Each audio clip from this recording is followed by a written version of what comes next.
Good afternoon, everyone. My name is Benjamin, and welcome to just a quick little election slash polling update. I was going through some polls and I just quickly noticed some results in some of these opinion polls just seemed a little off. I'm not talking about the national polls or anything like that, but specifically these statewide results from Texas, they looked very suspicious to me when I was first reading through them. For example, Bloomberg being up on Trump or Sanders being even with Trump in a 2020 general election sample, and Biden being this close to Trump in Texas, from University of Houston that contracted Latino Decisions in order to better poll the state. And I'll actually get to why I don't care about that type of thing and some of their methodology, because we're going to be talking about methodology here.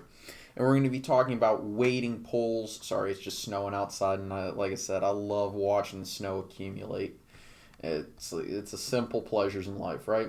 And of course, in this one, of course, it's showing Biden up on Trump in Texas from CNN. I believe that's Siena survey results or whatever it was, but CNN's polling company that they contract out to. These results just looked suspicious to me. So I decided to go in and check the crosstabs, check the methodology. And okay, they all looked well and good.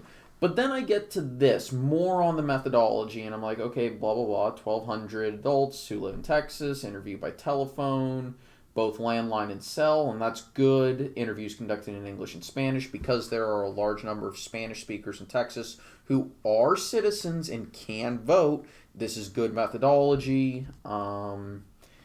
This is a good representation of partisanship with 42% independent, more Republicans than Democrats by about 4%. I think it's a little underrepresentative of the Republican sample, but that's just nitpicking. I think we're talking, 2 to 3% swing, and that's in Texas, whatever. Honestly, I think they. But here's the one that really got me suspicious. And that was that they weighted the sample to the census figures, not to expected 2020 turnout.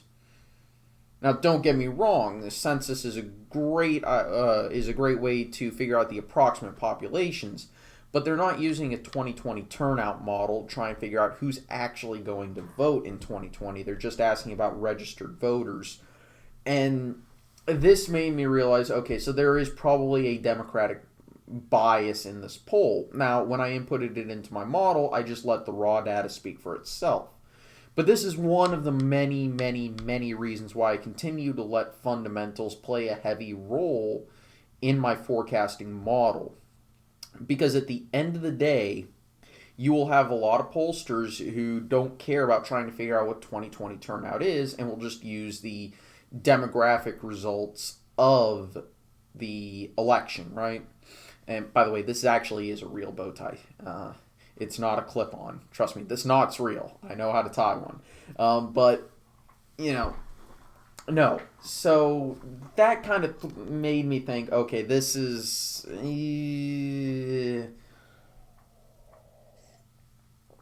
I think they really should have tried to figure out, tried to weigh it towards 2020 turnout, because their result for the general election polls, this is such a suspicious result to me, because every other poll I have, let me pull up my polling model, if it'll load. Here we go.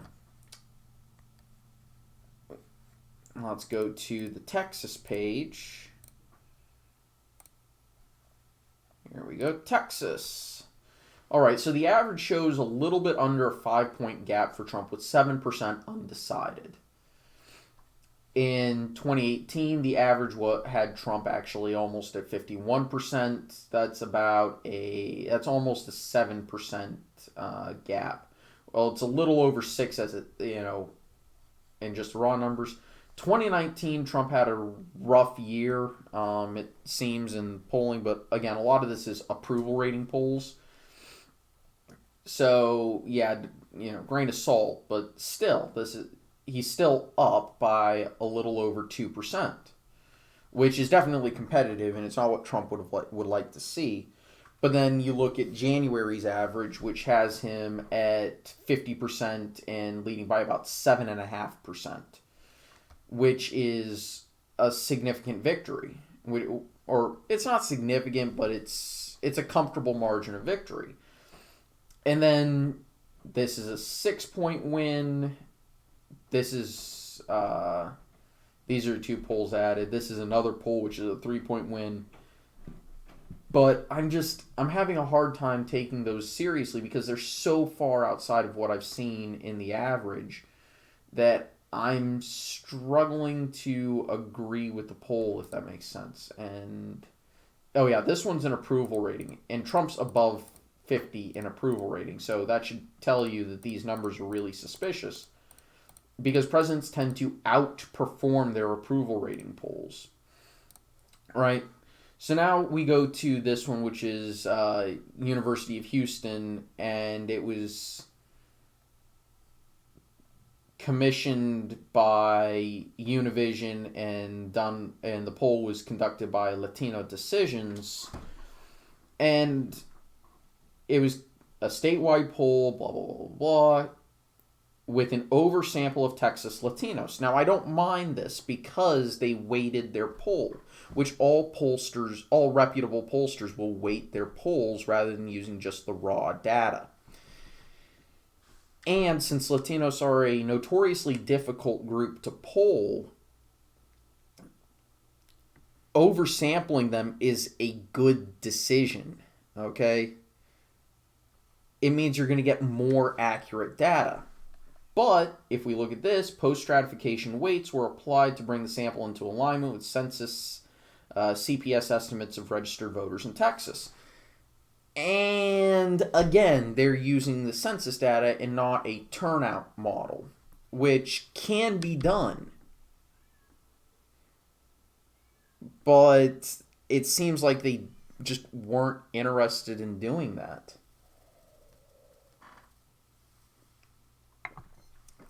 It seems they just wanted to publish what registered voters in Texas think, which is fine, but even then you need to be using a turnout model. But then again, if you were using a turnout model, you would be using likely voter samples, and you would be figuring out which groups are going to turn out more, which, regardless of where you are in the nation, tend to be older, tend to be whiter, and that's not good for Democrats, obviously, but it's better than, say, using it could be worse. Let's put it that way. It could be worse. But yeah, this is to me again, when I put in the poll, it wound up being, I just used the top line data, but I will always, always, always go into the crosstabs like I did for the University of California Berkeley poll, and they look normal.